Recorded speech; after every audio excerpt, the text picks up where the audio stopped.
Welcome.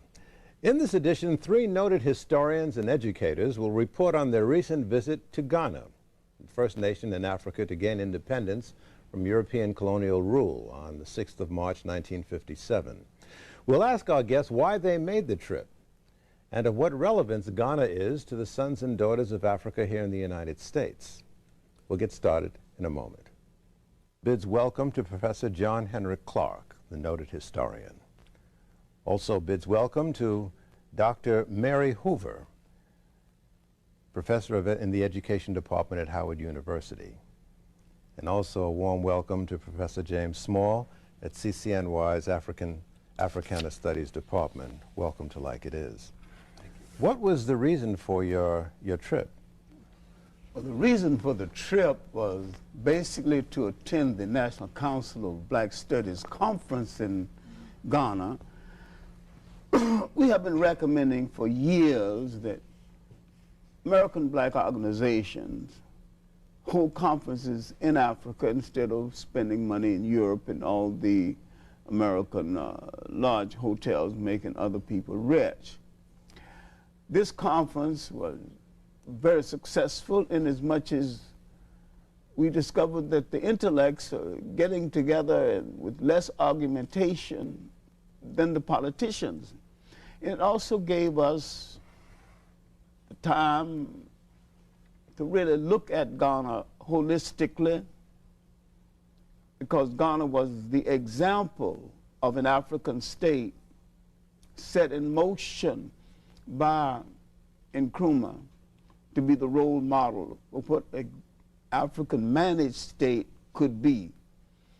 We saw attempts to restore what had been lost since Nkrumah, and we saw other attempts not quite so complementary in Ghana.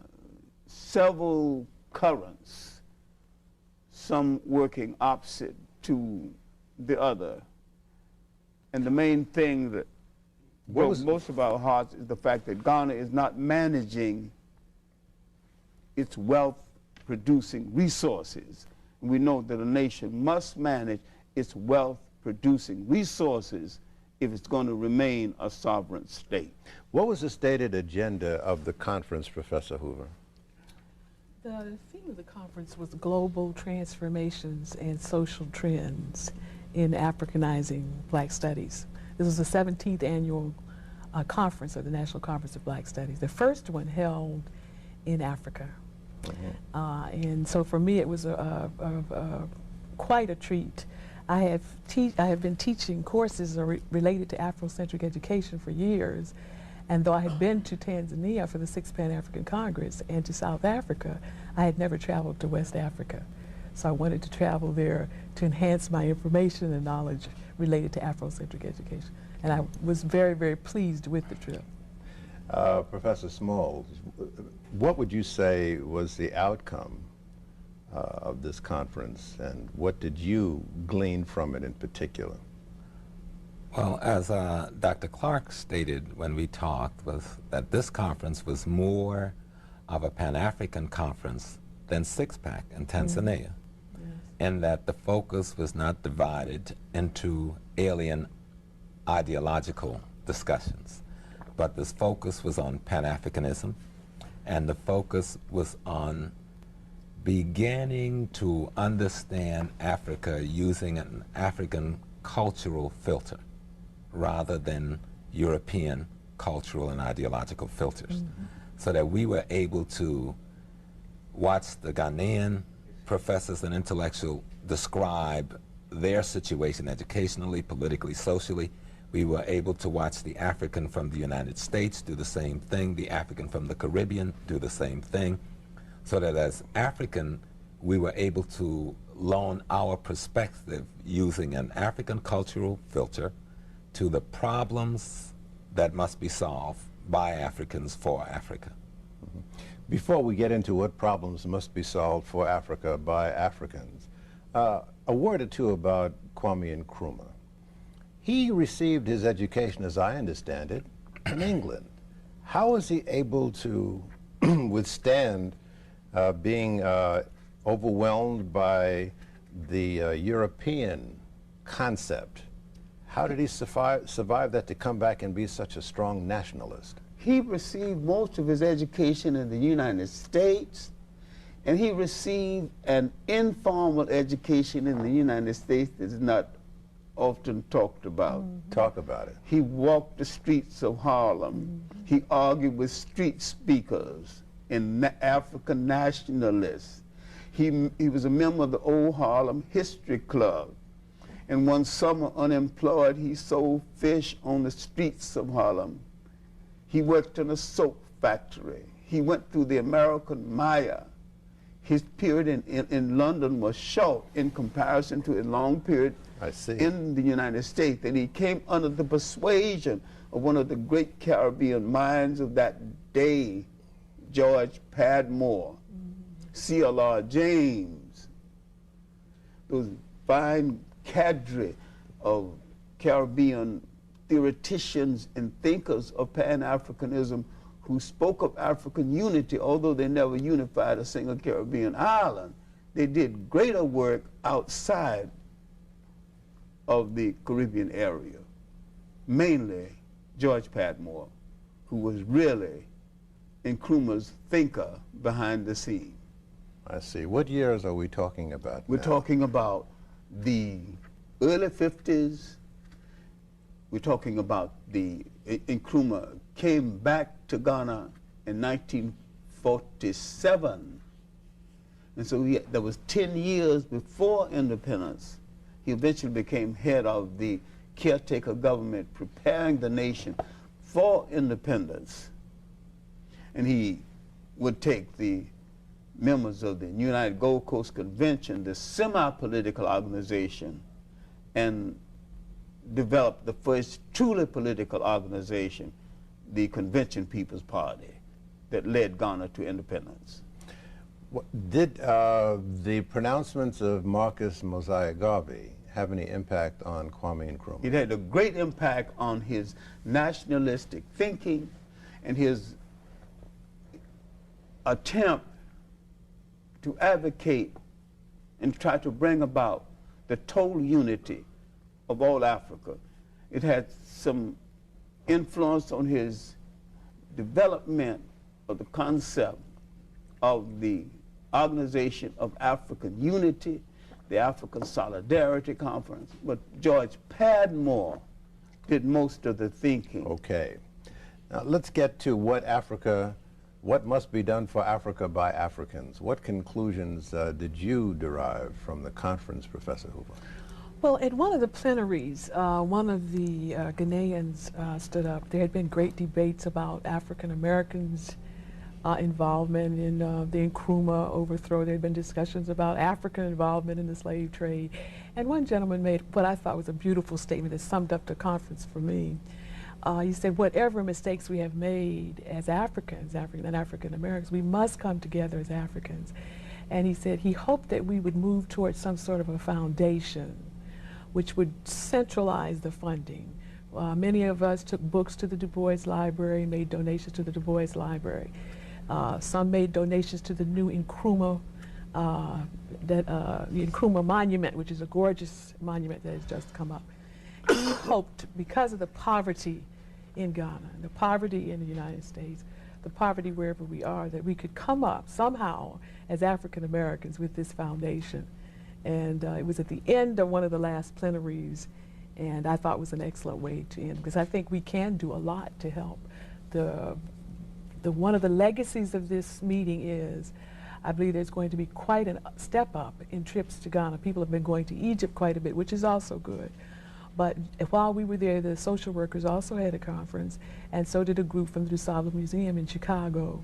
So I think this is going to continue to be, we will step up their economy by traveling there more, and I hope a foundation of some sort will come out of it. Okay, let's take a break.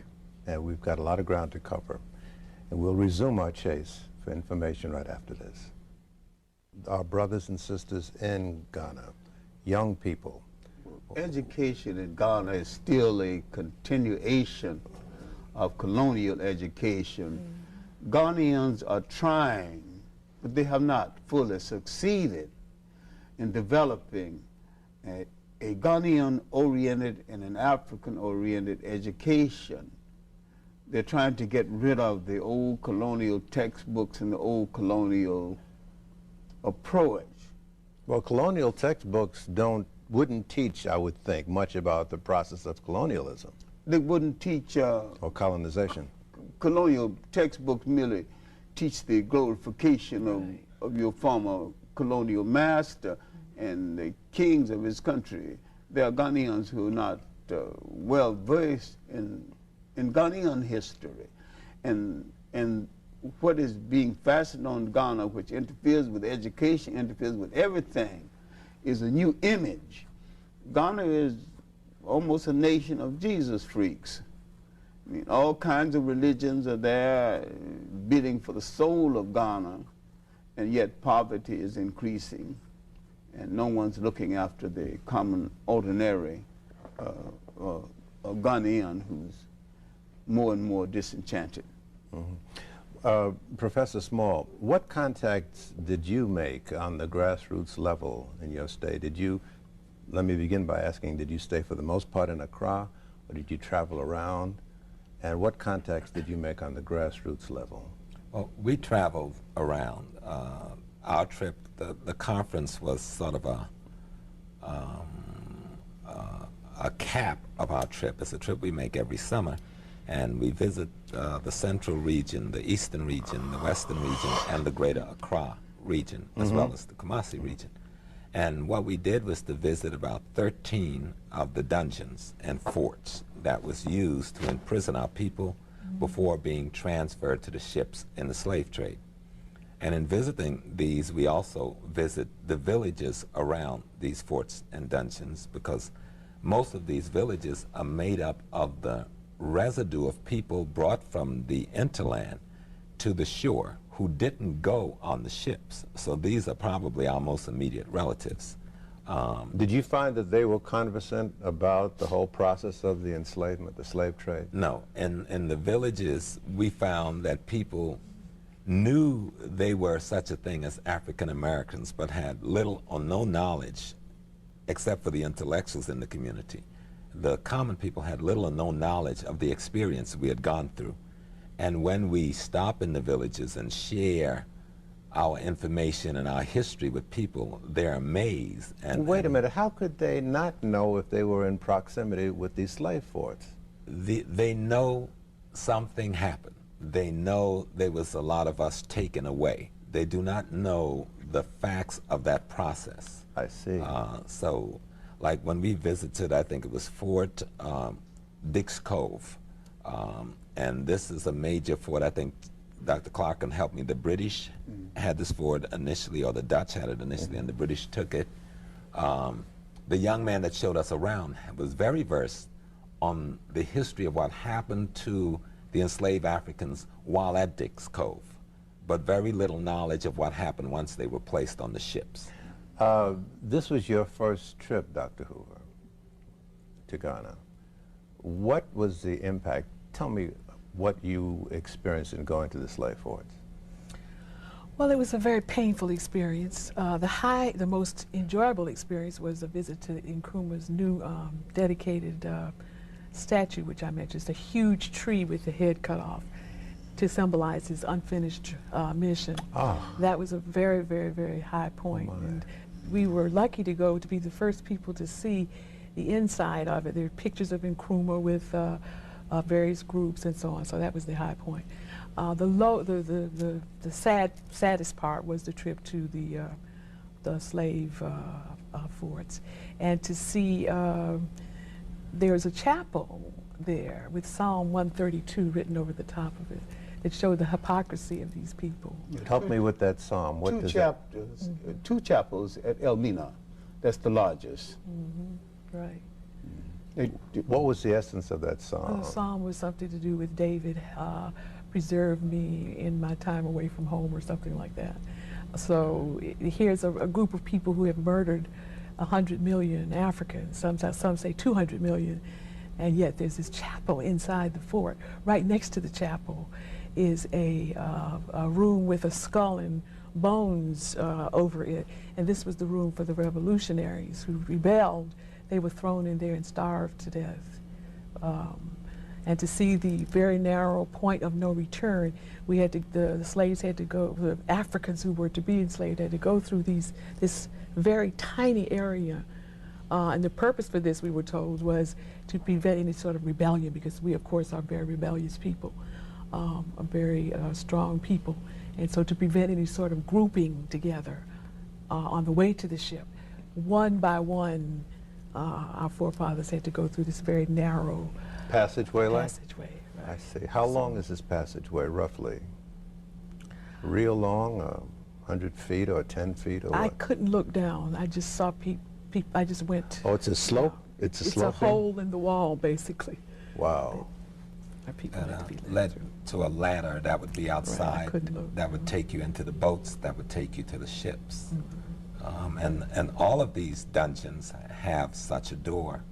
On the coast of Ghana alone, I think there's about 50 of those. We think a lot of time of Gorea Island, where there's one. But in just this one country, there was originally about 50. There's 35 that's still there. We visit on average 12 of them every summer. They remind you, the closest thing they can remind you of is the Dachau and the Buchenwald and the concentration camps of Europe. I want to talk to you some more about this. Whenever we talk about slave forts and the whole enslavement process, it moves me to learn as much as I can. I hope you'll agree. Stay with us if you do. Unhealthy to continue to go back to this experience where we set forth for this side of the Atlantic. You know, there are some who argue very strenuously that it only fosters hatred, and it widens the gap between the races, and we ought to put these things behind us and move forward. You've heard that. Let's face it, this was our Holocaust. Mm-hmm. It was at least 200 times more disastrous than that unfortunate affair in Europe. Why do you say that? And it is because numerically, Africa lost maybe 150 to 200 million human beings, and this process went on for 300 years, only to lose still more millions in the colonial system, in the colonial wars. We must remind our children of this so that it will never happen again, and we must also remind them of the long years of achievement we had before it happened, yes, so that they will know what still must be done to make sure it never happens again. Why do you keep revisiting the slave fort, Professor Small? I have a ring. It's called Sankofa. It means to go back and fetch it. Hold it up like this, okay, if you can. It's a Maybe bird, we can get a tight shot of it. Yeah, with its head looking back. It is the symbol of going back into your history in order to determine your future. And anyone who understands the social process realizes that you must relate to traditions, you must relate to history, you must relate to events of the past in order to fashion the future.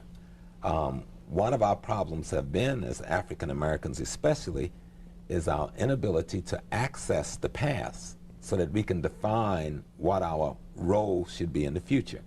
And so in going back each year, we take students with us so that we could begin to map out the history that needs to be remembered. When we celebrate Christmas, remember, we are remembering an historical event. When you celebrate Yom Kippur, when you celebrate Rosh Hashanah, those are historical events that is remembered by a people to give them a focal point to set their time. We must be able to determine what our timeline is so that we can fashion our realities. We should never forget not only the enslavement of our people, But we should never forget, and one thing, when we go to those villages near those forts, you are showered with love and affection. There is no such thing as rejection. And as we learn more about who we are, that love and affection gets so much deeper. It's like going home every summer, truly going home. And what we've been able to do is to, as we adopt hospitals and schools and take medical supplies and school supplies across the country to cement this attachment, we also share our history and they share their history. And one of the most incredible things that I wasn't aware of was the degree to which our people resisted the enslaving process and the many, many wars fought by our people not to allow this thing to exist. And the pride and the sadness that you find together, having fought so hard not to allow this to happen, but having to suffer that it happened. And one other thing, Gil, most people do not realize that the age group for the average enslaved African was somewhere between, especially for women, between 10 years and 25. So for 300 or more years, Africa was depleted of its children and young people. Another reason why it's important to study this history is many of our young people suffer from historical amnesia, as we call it. All of us have or teach currently in Black Studies departments, but there are not that many of them across the country. There are not, in California, for example, there are a number of Black Studies departments, there are a number in New York. I think there were 70 of us there. But by and large, African Americans are not exposed to this information, and we need to know this information. So yes, many students are coming along. They don't understand that there are problems. They don't understand why we still have problems. This information about the slave trade, the history before the slave trade, is very important, I think, for African Americans in general. It is my understanding that there are not many institutions of higher learning in this country where African history is required. Even the Black colleges, there are only a handful of Black colleges. And this is where it should have started, and this is where the role model should have been initiated for the rest of the country. Is the same true in Ghana? That in higher education or on any level of education? They require 2 courses in African Studies at the University of Ghana, Legon. How about in One the at lower? Howard. One at Howard. So, one? Yes. So. What about in Ghana? What did you see over there? How many, what about elementary school? Well, once again, they do have a new series of textbooks, which is the beginning, which try to reflect the Ghanaian history and so forth. But there are the same contradictions there that we have here of Who wrote pictures. these books? They were written actually by Ghanaians. F.W. Sutherland, one of the local Ghanaian authors, has some of her folk tales. They were just developed over the summer. So there is some attempt to... The best of the textbooks is written by a former Jesuit, retired now, Father Bow. He has written some of the finest basic texts on the history of Ghana and the history of Africa and the world in general. His work is not as widely used as it should be. But Ghana is making an honest effort to look at Africa from an African point of view. Okay, let's take another pause, and we'll continue with more. Stay with us. In the education process in Ghana, as you say, there's a beginning, but up until recently, it's been sort of flaccid, the teaching process about African history written by Africans. Many have said here in the United States that some of the urban unrest, that famous word, among young people is rooted, at least in part, by the poor education and knowledge of self from the education process in this country. If the same exists in Ghana, the same deficiency in education exists in Ghana, why is it that we hear so little about problems with young people in nations like Ghana? Well, there's not as many problems, but you still have problems because most young people have no gainful employment.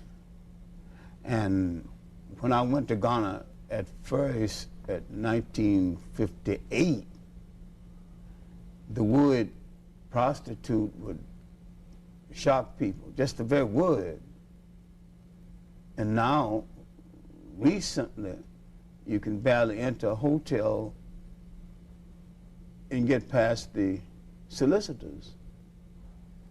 Something that previously not only did not exist in Ghanaian society, but previous to the advent of foreigners did not exist in African societies. We quite forget that most of the social ills of Africa, including female circumcision, was brought in by foreigners and did not previously exist in Africa, in spite of all the silly books and documents trying to prove the contrary. Yes, may I comment on and use a term that I've been trying to coin, that Africans both here in the United States and on the continent, as well as the Caribbean, Central South America, we are suffering from a condition called post-slavery trauma syndrome. And what I mean by that, culture and history is how people give meaning to things and events. And during the period of slavery in the United States or in the Western Hemisphere, and that brand of slavery in Africa, which we call colonialism, but was slavery, we were denied the opportunity to determine the meaning of events by use of our culture and by use of our history.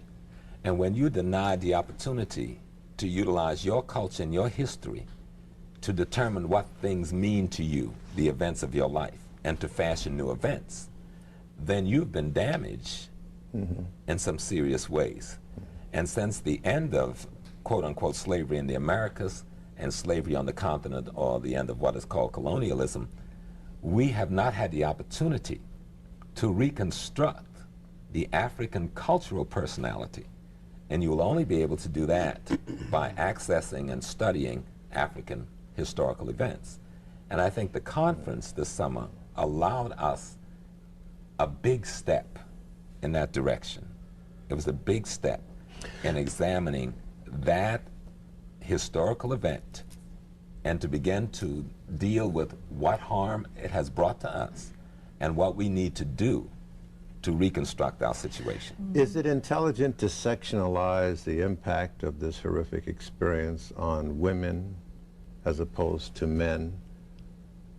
Or is that a bad move to segregate? No, I don't think it's a bad move. I think we have to see the effects on our total people, and then we have to see the effects on our institutions. And our feminine institutions as well as our masculine institutions, because Africa, being a very old place, had devised some beautiful institutions for organizing society. What do you say, Dr. Hoover? Well, the market impressed me. That was another very, very high point in Ghana, to see the Ghanaian market. This question, to women. Okay. And to see the role that women play in that market. Okay. They're quite active there. The market is a direct, there's no middle person in the middle. Okay. Marketeers are entrepreneurs who make their own money. And it was just a delight to see African women in the marketplace. A majority of the merchants there are women. And we'd like to see something like that happen here. I think if we had more kinds of gainful and positive opportunities for employment such as that, though there is a great unemployment level in Ghana, we would have less unrest. If we had less miseducation, for example, we are 48% illiterate here in the United States. African Americans, those of us whose ancestors invented the alphabet. In Ghana, there's also an illiteracy rate, so we have similar problems. One of the advantages there is that they have their land, which gives them a certain pride and identity that it's going to take us a long time to get. We're going to have more required Black Studies courses, more required courses for not just Africans, but for the whole country, before we're ever going to get that identity it's crucial for. But what I us was after is your answer to a question I posed to Professor Small. Should historians and educators sectionalize their study of the impact that the whole Holocaust, if you will, against Africans the impact it has had on women as opposed to the impact it has had on men? I was just wondering. Well, there are always differences, of course, according to gender. But I think the Holocaust itself had just a devastating effect on Africa in general. There are always going to be specific kinds of things. For example, our unemployment here, 46% of black men are unemployed. Black females are underemployed and have other problems, very serious ones. But there are differences. So usually what happens, racism cuts with an even knife in terms of the genders. Some may suffer more from one evil and others from another. Professor Clarke. Let's dig a little deeper. It was in Africa that the mother was first declared a deity. It was in Africa that the first female god appeared, and the first matrilineal society appeared. In most African societies, it's still matrilineal, meaning the lineage comes down through the female side.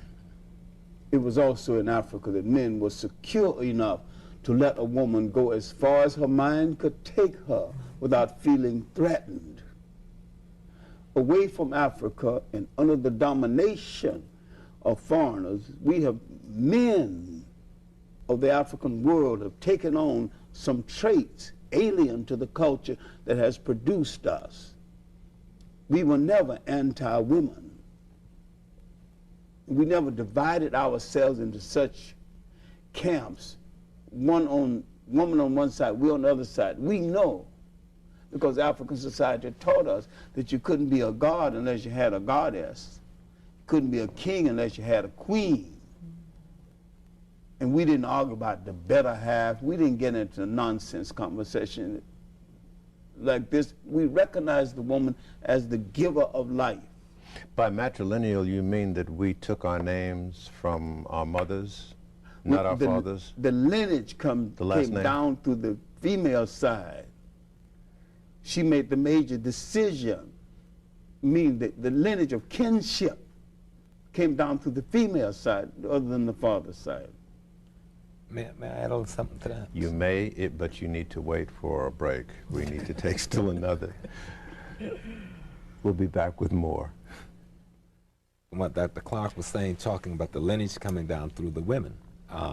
In Africa and in Ghana, there's a unique experiment going on. I don't know how well it's being appreciated even by the Ghanaians, but there's two governments.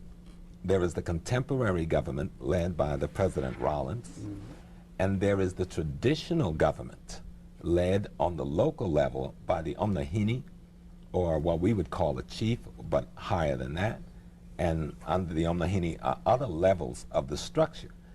To be chosen for this position, your line must be traced through your mother and her mothers in order for you to qualify to sit in this leadership role.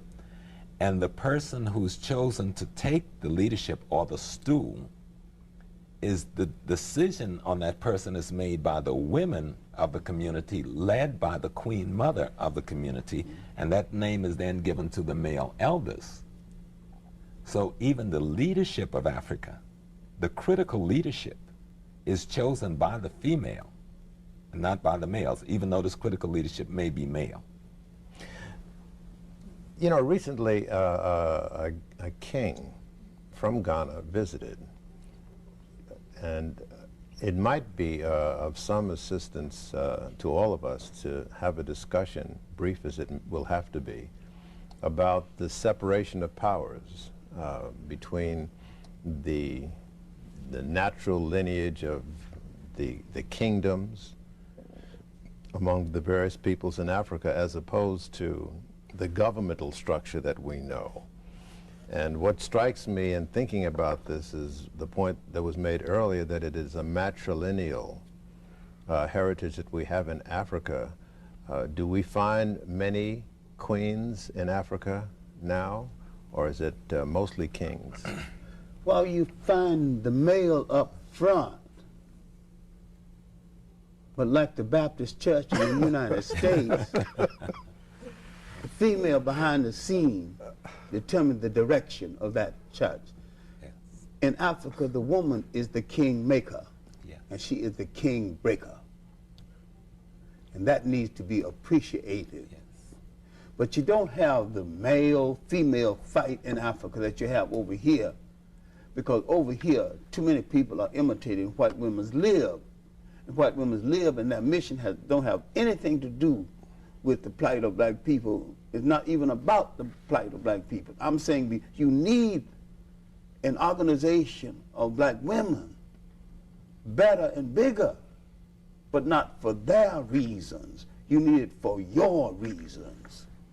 But you know that there are many African women, African-American women, who are going to fight you on that. I want them to fight me on it. I'm ready for the fight. As African-Americans, we gave the tactics of struggle to women, to gays. We made that contribution to them. And so it's not that we are opposed as such as African-American women. It's a tradition that we have always had, which they took to an extreme. But African women, as Dr. Clarke and Dr. Smalls have stated, have led the way in the world toward what Diop called harmonious dualism, where you don't have the man 20 steps in front or the woman 20 steps in front, but a harmonious dualism. And so we know that this is a historical fact among African women, and so some work with feminists. Most African American women work in African American organizations in general, or African American women organizations. Okay. Now, in my limited awareness of Ghana, the economy of Ghana, even though it is an independent state, the economy of Ghana, like most African nations, still resides in the hands of outsiders. What did the educational conference give you that you can give to us as a means of remedying that equation? Well, until you remedy the fact that most of the wealth-producing resources in Africa are still managed by foreigners, the African won't be doing much to improve his economy, that he is under almost the whip and the tutelage or the enslavement of the World Bank, because they borrowed money over and beyond what they can pay and can't pay back the interest easily, let alone the principal. Africa has to develop its own internal resources to the point that it will be free of these foreign entanglements while still having foreign connections and legitimate trade connections. So are there a lot of, are you saying that there are a lot of European businessmen who are adventurously pursuing things in Ghana? And making, not only in Ghana, but all over Africa, like gold. Ghana is selling part of its gold mines to South Africa. You know that's a trap. Selling its banks to an American banking chain. You know that's a trap. But when you cannot manage the basic wealth of your country, you cannot remain sovereign, because the outside manager is going to tell you when to devaluate your money and who to employ and how to employ it. And you have to make a clear distinction between Reverend Sullivan's pan-capitalism and pan-African nationalism. Okay, I want to talk more about that and the question of outside management of our existence. But we have an outside manager on the floor now who's dictating that we need to take a break, and I must obey. But we will be back, I promise. Education conference. How does what was discussed at the conference really translate into action? It's one thing to confer and rap and discuss. It's another thing to do something with it. What did you see coming out of this conference that has some real meat on it? Well, the National Conference on Black Studies, which is 17 years old, is developing a relationship with Ghana so that we can take our students from here over there and have an exchange kind of a program. So that's one step. That will take some resources into Ghana. Once again, I think our conference was significant. There were 500 of us. At the same time, the social workers were there and a group from DeSable Museum in Chicago. I think that we will begin to make a contribution by stepping up our travel there. And then the recommendation, again, that was made at the end of the conference that I hope we've suggested to the Conference on Black Studies that they follow up on this foundation. We have a situation here where billions of dollars have been donated recently to a library in Washington, and that's excellent. But when people can't eat, I think we also need a foundation that will help the Ghanaians to have more funds that they're available to them. What was the tone of the exchanges between educators from this side of the Atlantic with our blood brothers in Ghana? Extremely harmonious, because Really? The best I I've thought ever, it was wonderful. the best that I have ever encountered. No basic arguments and no strong difference of opinion. Occasionally some misconceptions and misinformation, and one Ghanaian thought that Franklin Williams helped to overthrow Nkrumah, which is not true, because they never assign a lowly ambassador to a job as monumental as the overthrow of a government. That means he don't seem to understand that the overthrow of a government is a thing on high level, and that they superficially keep the ambassador's hands clean. Now, Frank Williams might have been guilty of something, but overthrowing the government, he was not. He didn't even have the mental capacity, the skillful capacity for a thing as high as that. All right, because now, it wasn't his assignment. Don't start. Professor Small, did you see any educators from Europe? Were any whites there at all?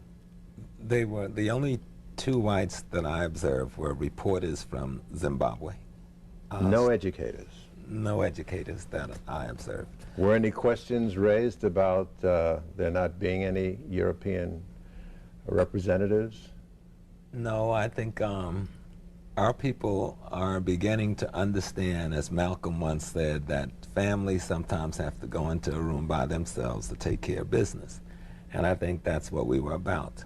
I'd like to mention, because I think it actually helped this conference, last summer, Dr. Leonard Jeffries and myself, along with 100 others, and with the complement of African scholars and community people, held a 2-day Pan-African conference in Ghana, discussing much of the same issues. And I think we've set the stage for a lot of things, and this massive conference that we just had will set an even greater stage, so that we're watching yesterday a delegation leave from East Orange, New Jersey, under Mayor Cooper, to go to Ghana as a trade mission. I was in Richmond 2 days ago, and there was a summit of African leaders, vice presidents, and other state officials, along with 10 governors, hosted by Governor Waldo of Virginia, holding a trade conference, and they signed a non-binding trade agreement. How about some youngsters from our urban centers going? Well, we take youngsters every year. 1 year we were able to those take most 30. in need. You know what I mean That's when the I way say that. we tried to choose. Now, most of the youngsters that go with us are youngsters in college, but these are the kids from the urban centers. You think taking some street kids, for lack of a better word? I think it would be the best thing that could happen to them. The African Poetry Theater in Queens, and as well as Brother Dix from the Bronx, each of those groups take a large number of our street children to Africa every year, and I think there's a group out in Mount Vernon that does the same thing. I think the more interaction we have, the closer we will become emotionally and psychologically as a people, and the greater the opportunity for the kind of interaction that would be necessary. I'd like to say just one other thing that came out of that conference. Better be quick, we're running out of time. That is using the skills, the management skills, and the technical training that the African American have to help enhance the development of Africa. And I think those relationships further that interaction. Is there anything you'd like to close with, Professor Hoover? Just a Malcolm quote, he said that you left your mind in Africa, and we must go back and reclaim our minds. We have to go back. Professor Clarke. We must stop dividing ourselves based on where the slave ships put us down, and remember where the slave ships took us from. Wherever we are on the face of this earth, we are an African people. Thank you, Professor Clarke, Professor Hoover, and Professor Small. Thank you for being with us. For a transcript of this program, send $4 to Journal Graphics, 1535 Grant Street, Denver, Colorado, 80203. To place a credit card order, call 1-800-TALK-SHOW.